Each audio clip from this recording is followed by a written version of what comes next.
नमस्कार, एमपीएटी न्यूज़ में आपका स्वागत है। मैं हूं आपके साथ अनिल विश्वकर्मा।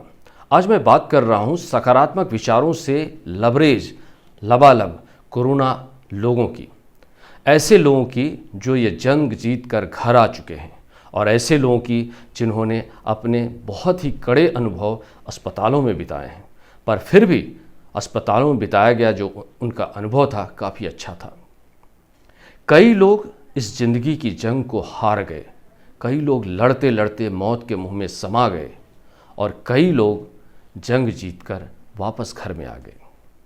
सबसे पहले मैं उन लोगों की बात करूंगा जो जंग हार गए।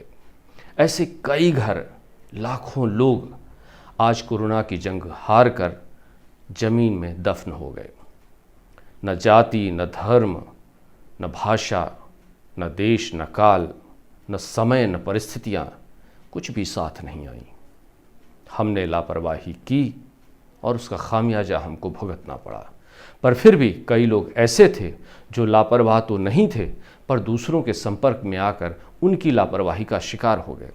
हमें इस सबक को याद रखना है कि हर बार जब कभी इस तरह की फिर दूसरी महामारी हो तो हम अपने आप को सुरक्षित करने में मदद करें, एक दूसरे के लिए जिएं।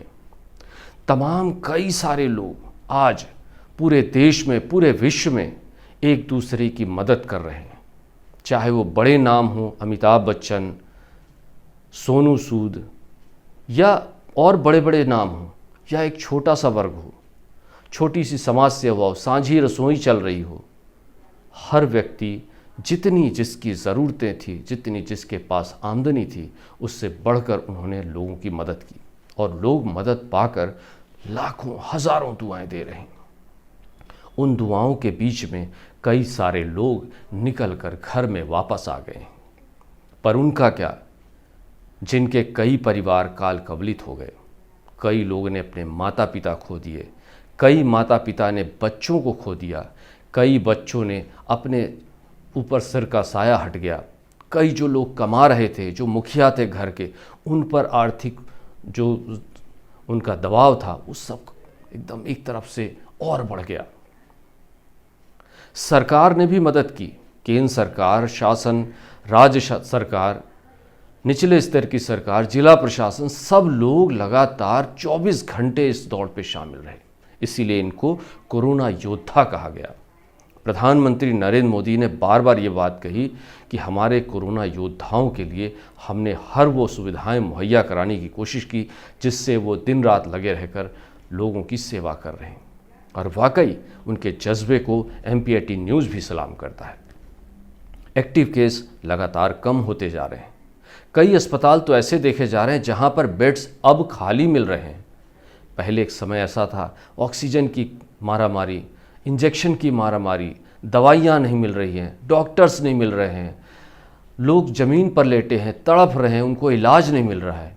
पर आज हम सब की जिम्मेदारी से, क्योंकि हमने अपने आप को लोगों से दूर रखा, घरों में रखा, हम अपनी ज़रूरतों के सामान को घर में ले आए और घर में ही रहकर लोगों के लिए प्रार्थना करते रहे और वो प्रार्थना सफल हुई और आज हम सुरक्षित दिशा की ओर बढ़ रहे हैं।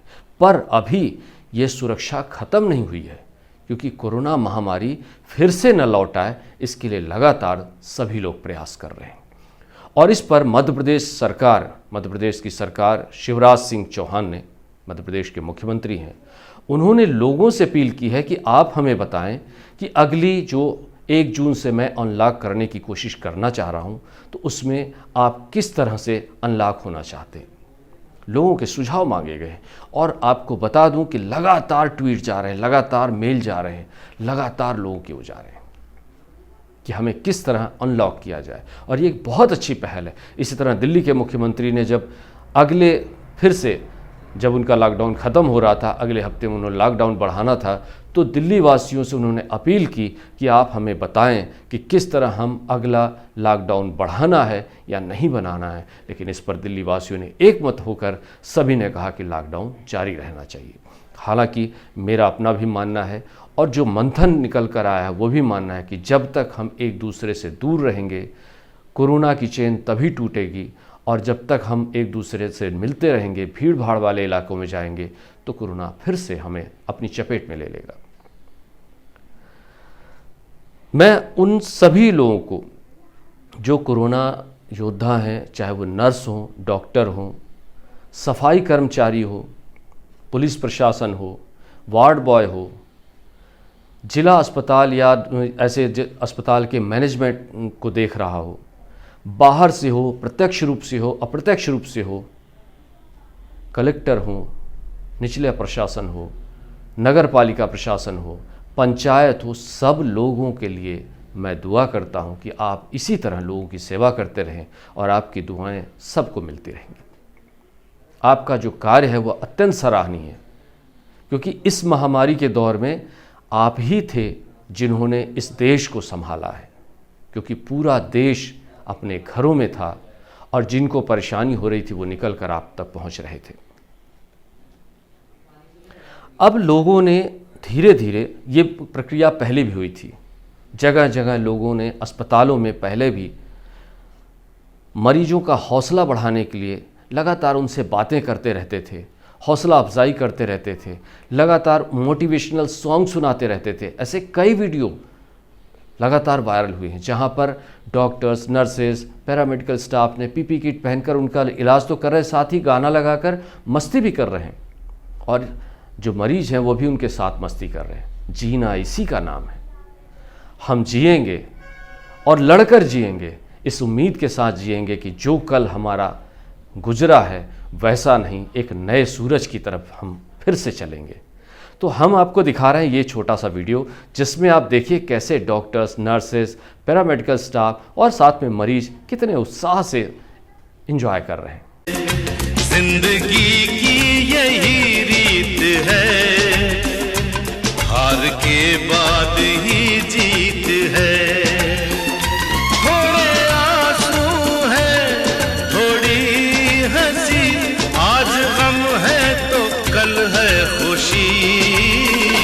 जिंदगी की यही रीत है, हार के बाद ही जीत है। थोड़े आंसू है, थोड़ी हंसी, आज गम है तो कल है खुशी। जिंदगी की यही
तो देखा आपने, उम्मीद हर जगह होती है। नकारात्मक विचारों को ज़रा छोड़ दीजिए थोड़ी देर के लिए और सकारात्मकता की ओर बढ़ जाइए। हर दिन सवेरा होगा, हर दिन रात होगी। कोई ये नहीं कह सकता कि आज रात हुई तो कल सवेरा नहीं होगा। इस मृत्यु की भाषा को हटा दीजिए, जीवन की भाषा को पहचानिए। फिर से हमें चलना है, फिर से उठना है, भारत को फिर से आगे बढ़ाना है। और इसी समय पर सब लोग काम कर रहे हैं। एक छोटी सी सांझी रसोई जहां पर पहले 5 रुपए में भरपेट भोजन मिलता था, अब लोगों को फ्री में भोजन दे रहे हैं। ऐसे कई लोग घर में सैकड़ों लोगों का खाना बनाकर जगह जगह जाकर लोगों को बांट रहे हैं। कई लोग राशन बांट रहे हैं। ये प्रक्रिया पिछले लॉकडाउन में भी थी, इस लॉकडाउन में भी है। लगातार लोग काम कर रहे हैं और इसी काम में हमारे साथ एक छोटा बालक भी जुड़ा हुआ है। इस सब कामों में जबकि अब ये हो रहा है कि कोरोना के कारण अब अनलॉक की तरफ हम बढ़ रहे हैं, सभी राज्य कोशिश कर रहे हैं कि हम अनलॉक करने की कोशिश करेंगे कुछ एहतियातों के साथ। ऐसे में शुभम गुप्ता नाम का एक बच्चा अपने जज्बे को आगे बढ़ाकर कोचिंग क्लासेस की मदद से ऐसे लोगों की मदद करना चाह रहा है जिनके परिवार कोरोना से पीड़ित रहे या जिनके परिवार कोरोना में ख़त्म हो गए और छात्र छात्राओं को आगे पढ़ाई में दिक्कत जा रही है। ऐसे लोगों के लिए हमने उनसे बात की और उन्होंने हमें बताया कि किस तरह वो इस काम में लोगों की मदद करना चाहते हैं। अदिति कोचिंग क्लासेस के निदेशक और फैकल्टी शुभम गुप्ता ने 2014 में जेईई मेंस की परीक्षा पास की थी। एनआईटी रायपुर मैकेनिकल ब्रांच से 93.6% के साथ बीटेक किया था। वेदांता बाल्को में एग्जीक्यूटिव इंजीनियर के रूप में चयनित हुए। 2 बार गेट परीक्षा उत्तीर्ण की। आईआईटी बीएचयू से एमटेक कर रहे हैं। अब उन्होंने एक नया रूप अपना बनाया है और उनका मानना यह है कि जिन लोगों ने कोविड में अपने परिवारों को खोया है और या जिनकी आर्थिक स्थिति अच्छी नहीं है और अगर वो इंजीनियरिंग और मेडिकल के क्षेत्र में अपना भविष्य बनाना चाहते हैं तो निःशुल्क ऑनलाइन कोचिंग मैं आयोजित कर रहा हूं और उसमें आकर मुझसे मिले। उन्होंने कहा है कि ऐसे लोगों को हम मुफ्त में कोचिंग देंगे। यह एक विशेष पहल की गई है और इसके लिए उन्होंने प्रिंसिपल भावना तिवारी का बहुत बहुत धन्यवाद किया है। साथ में उन्होंने शिक्षकों दोस्तों का धन्यवाद किया है जिसकी वजह से वो आज यहाँ तक पहुँच पाए हैं। मैं उन जरूरतमंद छात्रों की मदद करना चाहता हूं जिनकी आर्थिक स्थिति अच्छी नहीं है और वे इंजीनियरिंग और मेडिकल के क्षेत्र में एक अच्छा भविष्य बनाना चाहते हैं। मैं कोविड प्रभावित परिवारों के छात्रों के लिए निःशुल्क कोचिंग का आयोजन करा रहा हूं और ईडब्ल्यूएस छात्र के लिए 40% की विशेष छूट दे रहा हूं जो पढ़ने के लिए इच्छुक हैं लेकिन उनकी आर्थिक स्थिति अच्छी नहीं है। मैंने यह कदम इसलिए उठाया क्योंकि जब मैं छात्र था तो मेरी प्रिंसिपल मैम और मेरे शिक्षकों ने मेरी बहुत मदद की और मुझे कुछ अच्छा करने के लिए समर्थन और आत्मविश्वास भी दिया और मैं अपने सभी छात्रों का समर्थन करना चाहता हूं और उनका आत्मविश्वास बढ़ाना चाहता हूं। और इसका मुख्य कारण यह है कि ऐसा करते हुए मुझे खुशी महसूस होती है। कुछ जगहों पर मुझे कई समस्याओं का सामना करना पड़ा, इसलिए मैं कोशिश कर रहा हूं कि मेरे छात्रों के जीवन में ऐसी समस्याएं ना आए और वे बिना किसी समस्या के परीक्षा में अपना सर्वश्रेष्ठ प्रदर्शन करें और बिना किसी समस्या के अपने लक्ष्य और अपने सपनों की ओर अधिक ध्यान केंद्रित करें। और मुझे आशा है कि छात्र मेरे साथ जुड़ेंगे और अपने सपनों के लिए अच्छा प्रयास करना शुरू कर देंगे। और एक और बात जो हर छात्र के लिए महत्वपूर्ण है, परीक्षा से पहले परिणाम पर ध्यान ना दें, चाहे वो अच्छा हो या बुरा। हमेशा चीजों को सीखने की कोशिश करते रहें और निश्चित रूप से उन्हें सफलता मिलेगी। और अगर मुझसे जुड़ते हैं तो मैं आपका आभारी रहूंगा। मैं चाहता हूं कि अध्ययन की मदद से अपना जीवन अच्छा बना सकें और हर छात्र के लिए शुभकामनाएं। और बात यह है कि अध्ययन महत्वपूर्ण है, परिणाम चाहे जो भी हो, जीवन का नियम है, परिणाम कभी आपके अनुसार नहीं होगा, इसलिए परिणाम की चिंता ना करें, अपना सर्वश्रेष्ठ करो और कड़ी मेहनत करें, अपने लक्ष्य के प्रति वफादार रहें। तो अभी सुबह सुना आपने शुभम गुप्ता जी को। अदिति कोचिंग क्लासेस के निदेशक और फैकल्टी हैं। ये काफ़ी इन्होंने काम किया हुआ है पर उसके बाद ये इस तरह के काम में उतरना चाह रहे हैं। बहुत बहुत धन्यवाद शुभम जी। और ऐसे तमाम लोग जो इस काम को करना चाहते हैं, मैं सभी के जज्बे को सलाम करता हूँ। आज मैं सिर्फ आपको ये बताना चाहता हूँ कि सुबह उठिए, अच्छी चीज़ें पढ़िए, अच्छा विचार बनाइए, देश को आगे बढ़ाइए, खुद को आगे बढ़ाइए, संस्कृति को आगे बढ़ाइए, भारत को नाम दीजिए। जहाँ कुछ गलत हो रहा है उसके लिए पुलिस प्रशासन है, उसके लिए दूसरे लोग हैं, उसके लिए कानून व्यवस्था है, उस पर भरोसा रखिए। और जहाँ सही हो रहा है उस पर बढ़कर साथ दीजिए। आइए हम और आप आगे बढ़ते हैं आज से एक नई दिशा की ओर, एक नई उड़ान की ओर। सब कुछ भूलकर जो पिछला चला गया उससे सीख लेकर आगे आने वाली ज़िंदगी को नए तारों पर सजाने के लिए हम सब आगे आएं।